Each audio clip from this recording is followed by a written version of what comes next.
నమస్కారం. నేను మీ Phani Bhaskar, Dilsukhnagar, Hyderabad. Welcome to Pasumarthi Jyotishyalayam. Please do subscribe my channel for more videos. Video నచ్చినట్టయితే లైక్ చేయండి, మీ బంధుమిత్రుల శ్రేయోభిలాషులకి కూడా షేర్ చేయండి. ఇంతవరకు ఛానల్ సబ్స్క్రైబ్ చేసుకున్నట్టయితే సబ్స్క్రైబ్ చేసుకోండి. నా తదుపరి వీడియోలన్నీ కూడా అందుబాటులో ఉంటాయి. మనము గత కొన్ని వీడియోలుగా మహర్దశల్లో అంతర్దశల గురించి తెలుసుకునే ప్రయత్నం చేస్తున్నాం. మొట్టమొదటి అయిన రవి మహర్దశలో అంతర్దశల గురించి చెప్పుకుంటున్నాం, తెలుసుకునే ప్రయత్నం చేస్తున్నాం. ముఖ్యంగా రవి మహర్దశలో రవి, చంద్ర, కుజ, రాహు, గురువు, శని ఇంతవరకు కూడా అంతర్దశలు తెలుసుకునే ప్రయత్నం చేశాం. వీటి తర్వాత ఇంకా 3 ఈ వీడియోలో బుధ, నెక్స్ట్ వీడియోలో కేతు, తదుపరి వీడియోలో శుక్ర అంతర్దశ గురించి తెలుసుకునే ప్రయత్నం చేద్దాం. దాంతో మనకి రవి మహర్దశ అయిపోతుంది. ఆ తర్వాత చంద్ర మహర్దశ, కుజ, రాహువు, వాటిల్లో వచ్చే అంతర్దశలు వరుసగా గురువు, శని, బుధ, కేతువు, శుక్ర. ఇలాగే ప్రతి మహర్దశలో వచ్చే అంతర్దశల గురించి కూడా కొంత మనము ప్రామాణికంగా తెలుసుకునే ప్రయత్నం చేద్దాం, సూక్ష్మంగా.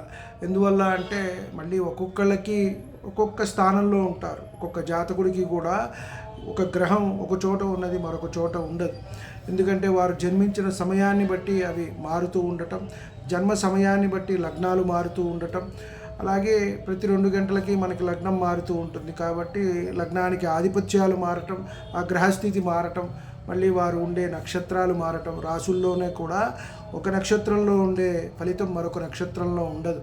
కాబట్టి ఇటువంటివన్నీ కూడా మారుతూ ఉంటాయి. అలాగే కొంతమందికి కేంద్ర కోణ స్థానాలు మారటం వల్ల, కలిసి ఉండటం వల్ల ముఖ్యంగా కొంత రాజయోగం అనేది ఇస్తూ ఉంటుంది. అలాగే చతుర్థ పంచమాధిపతులు కలిసి ఉండటం, అలాగే భాగ్య దశమాధిపతులు కలిసి ఉండటము, వీటి వల్ల కొన్ని నీచభంగ రాజయోగాల వల్ల, అనేక రకాలైన యోగాల వల్ల కొంతమంది జాతకులకి కొన్ని మార్పులు అనేవి జరుగుతూ ఉంటాయి.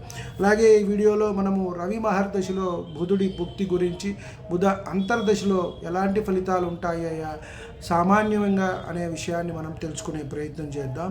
ఇది 10 నెలల 6 రోజులు ఉండటం జరుగుతుంది. 6 సంవత్సరాల మహర్దశలో బుధ అంతర్దశ 10 నెలల 6 రోజులు ఉండటం జరుగుతుంది. ముఖ్యంగా రవికి మళ్ళీ ఈ బుధుడు ఎక్కడ ఉన్నాడయ్యా అనే దాన్ని బట్టే మనకి ఫలితాలు అనేవి ఆధారపడి ఉంటుంది. అలాగే ఏ క్షేత్రంలో ఉన్నారు, ఏ నక్షత్రంలో ఉన్నారు అనే దాన్ని బట్టి మనకి ఇబ్బందులు లేదా ప్రయోజనాలు కలుగుతాయి అని మనము చెప్పవచ్చు. ముఖ్యంగా కేంద్ర కోణ ఏకాదశ ఉచ్చక్షేత్రాలు స్వక్షేత్ర మూల త్రికోణ స్థానాల్లో ఉన్నట్టయితే, అలాగే శుభగ్రహ సంబంధం, బుధుడు స్వతంత్రంగా ఫలితాలు ఇవ్వడు. ఆయన ఒక్కడే ఉన్నట్టయితే ఇస్తాడు. లేని పక్షంలో ఎవరితో కలిసి ఉన్నాడో అనే దాన్ని బట్టే ఫలితాలు ఇస్తాయి. తన మిత్రులతో కలిసి ఉంటే మిత్ర ఫలితాలు, శుభగ్రహాలతో కలిసి ఉంటే శుభ ఫలితాలు, పాపగ్రహాలతో కలిసి ఉంటే పాప ఫలితాలు, అలాగే కర్కాటకంలో ఉన్నప్పుడు కొంత ఇబ్బందికరమైన ఫలితాలు, అలాగే మీనంలో ఉన్నప్పుడు నీచపడతారు కాబట్టి అక్కడ కొంత ఇబ్బందికర ఫలితాలు, కన్యలో ఉచ్చ స్వక్షేత్ర మూల త్రికోణ ఫలితాలు అనేవి ఇక్కడ మనకి అందుతాయి. ముఖ్యంగా రాజ్యలాభము, కుటుంబ సౌఖ్యము, వస్త్రము, వాహనము, భూషణ ప్రాప్తి, ఆదాయము ఇవన్నీ కూడా కలుగుతాయి అని చెప్పని మనం చెప్పవచ్చు. అలాగే 5, 9, 10 స్థానాల్లో శుభగ్రహాలతో కలిసి ఉంటే మిత్రుల వల్ల లాభము, 5, 9 కోణస్థితి, 10 కేంద్రము. కాబట్టి ఇక్కడ మంచి ఫలితాలు ఉంటాయి. ఈ భుక్తిలో వివాహాది శుభకార్యాలు, ఆధిపత్యము, కళలలో ముఖ్యంగా బుధుడు అనేక రకాలైన కళలు, అలాగే అకౌంట్స్, విద్యకి రాణిస్తారు. అలాగే గొప్పగా అలాగే వ్యాపార రంగంలో అభివృద్ధి చెందేవాళ్ళు కూడా ఈ బుధుడి ఆధిపత్యం. ఎందుకంటే బుధుడు చాలా తెలివిగలవాడు. మెర్కురీ పాదరసం కంటే ఫాస్ట్గా మూవ్ అవుతుంది అని చెప్తారు. అంటే తన లాభాన్ని ఆయన ఎక్కువగా చూసుకుంటాడు. కాబట్టి ఎక్కువగా కూడా అలాంటి రంగాల్లో రాణిస్తారు, కళల్లో రాణిస్తారు, విద్యలో రాణిస్తారు. అనేక రకాలైన కళలు వీరికి సొంతంగా ఉంటాయి అని చెప్పని మనం చెప్పవచ్చు. ప్రోత్సాహంగా ఉంటుంది. అలాగే అనేక రకమైన రంగాలు వీళ్ళు రాణిస్తారు అని చెప్పచ్చు. అలాగే రవి నుండి ఈ బుధుడు మనకి 6, 8, 12 స్థానాల్లో ఉన్న, అలాగే కొంత మనం మీనంలో ఇందాక చెప్పుకున్నట్టు కొంత నీచపడి ఉన్న కూడా కొంత ఇబ్బంది, సుఖలోపము, రుగ్మత, అంటే ఇవన్నీ బేసికల్గా మనం చెప్పుకుంటూ ఈ లగ్నం నుంచి మళ్ళీ మనకి ఆధిపత్యాలు ఏమొచ్చాయి అనే దాన్ని బట్టి మనకి ఫలితాలు ఉంటాయి. షష్టాధిపత్యమా అష్టమాధిపత్యమా ఆ భావాన్ని బట్టి ఆ భావాలలో ఉన్న వాటిని కూడా మనం సమన్వయం చేసుకోవాలి. ఎప్పుడైనా సరే లగ్నానికి వచ్చిన ఆధిపత్యాలు ఏ ఏ భావాలకి ఆధిపత్యాలు వచ్చాయి, ఉదాహరణకి కర్కాటకానికి తృతీయం వ్యయం ఈ ఆధిపత్యాలు వచ్చాయి. కాబట్టి ఇక్కడ ఎక్కువగా కూడా దగ్గరగా దూర ప్రాంతాల్లో ఉండటము, వీరి కింద పని చేసే వాళ్ళు సరిగా చేయకపోవటము, ఇలాంటివన్నీ మానసికమైన రుగ్మతలు, అలాగే కొంత అనారోగ్య పరిస్థితి ఇలాంటివన్నీ కూడా వస్తూ ఉంటాయి.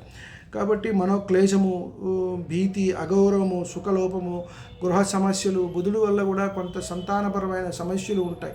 వృషభ లగ్నానికి తీసుకున్నట్టయితే చూడండి, ద్వితీయ పంచమాధిపతి ఈయన రవితో వెళ్ళి అస్తంగత్వం చెందాడనుకోండి, ఇక్కడ మనం బుధాదిత్య యోగం ఉంది, నీకు బ్రహ్మాండంగా ఉంటుంది పో అని చెప్పడానికి లేదు. ఈ రవి మహర్దశలో మంచి యోగం పడుతుంది అని చెప్పడానికి లేదు. బుధుడు దశలో వచ్చినప్పుడు మంచి యోగం ఉంటుంది అని చెప్పడానికి. ఇక్కడ సంతానపరమైన సమస్యలు కూడా వస్తాయి. రాహుకేతువులు ఎక్కడ ఉన్నారు, అలాగే పంచమాధిపతి ఆయన బుధుడు, ద్వితీయ పంచమాధిపతి అయిన బుధుడు ఎక్కడ ఉన్నాడు, అలాగే కారకుడు గురువు ఎక్కడ ఉన్నాడు, ఇవన్నీ కూడా మనము చూసుకుంటూ ఉండాలి. కాబట్టి కొంత గృహ సమస్యలు, ఇంట్లో వ్యాపారంలో ఇబ్బందులు, మిత్రుల వల్ల ఇబ్బందులు, ఇవన్నీ కూడా మనకి సూచిస్తాయి. కాబట్టి ముఖ్యంగా 2-7 స్థానాలకి ఆధిపత్యం వహించినప్పుడు కూడా ఇబ్బంది ఉంటుంది. ఎక్కువగా విష్ణు సహస్రనామ పారాయణం చేసుకోవటము, అలాగే బుధుడికి వెంకటేశ్వర స్వామి వారికి పూజించుకోవటము, తులసిమాలలు సమర్పించుకోవటము, అలాగే విష్ణు సహస్రనామం వినటము, రవికి ఆదిత్య హృదయం పారాయణం చేసుకోవటము, ఇవన్నీ కూడా ఎంతైనా సరే చెప్పదగ్గ సూచనలు అని మనం చెప్పవచ్చు. సర్వే జన సుఖినో భవంతు. శాంతి శాంతి శాంతి.